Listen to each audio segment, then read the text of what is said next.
नक्सल मुक्त भारत की तय डेडलाइन के आखिरी दिन तस्वीर बदलती भी दिख रही है और चुनौती बाकी भी नजर आ रही है। एक तरफ लगातार सरेंडर से नक्सल नेटवर्क कमजोर पड़ता दिख रहा है, वहीं कुछ इलाके ऐसे हैं जहां अब भी सक्रिय नक्सली सुरक्षा बलों के सामने चुनौती बने हुए हैं। सवाल यह है, क्या ये आखिरी किले भी जल्द ढह जाएंगे और क्या नक्सल मुक्त भारत का सपना पूरी तरह साकार होगा?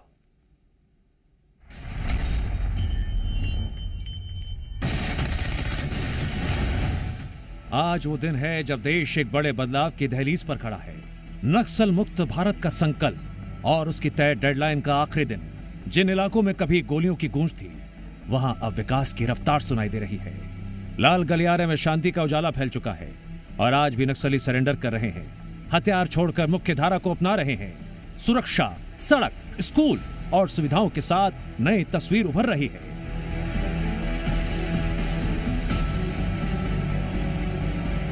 माओवादियों की कोर कमेटी में एक समय 21 सदस्य हुआ करते थे, लेकिन अब माओवादियों की इस कोर कमेटी का अंत हो चुका है।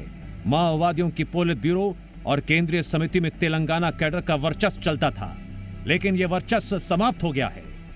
साल 2004 से 2018 के बीच माओवादी संगठन की बागडोर माओवादी लीडर गणपति के हाथों में थी। 2018 के बाद बसवराजू ने माओवादी संगठन के महासचिव का पद संभाला।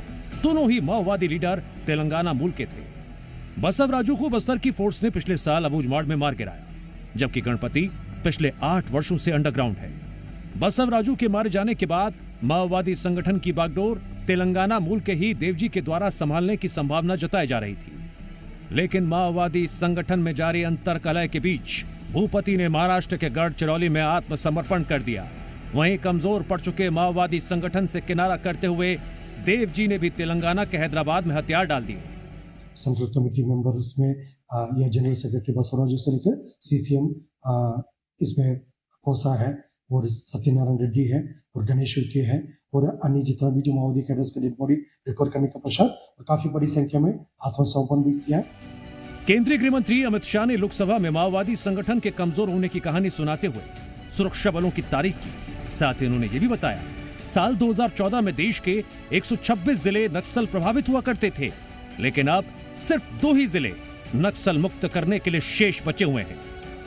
21 के 21 सेंट्रल कमिटी मेंबर और पोलिट ब्यूरो मेंबर समाप्त हो चुके हैं और केंद्रीय व्यवस्था उनकी टूट चुकी। दंडकारिण्य में 27 स्टेट कमिटी थी, 27 की स्टेट कमिटी थी, 3 अरेस्ट हुए, 20 सरेंडर हुए, 11 मारे गए और 2 से बातचीत चालू हुई है।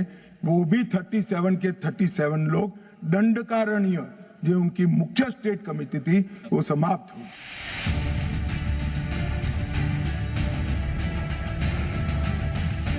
इकतीस मार्च 2026 की तय डेडलाइन के साथ नक्सल मुक्त भारत का बड़ा संकल्प सामने था। इस बीच कई नक्सलियों ने सरेंडर कर मुख्य धारा का रास्ता चुना, लेकिन अब भी कुछ सक्रिय चेहरे चुनौती बने हुए हैं। फिलहाल प्रशासन की नजर इन पर बनी हुई है और लगातार प्रयास जारी है ये भी हिंसा छोड़कर समाज की मुख्यधारा से जुड़े।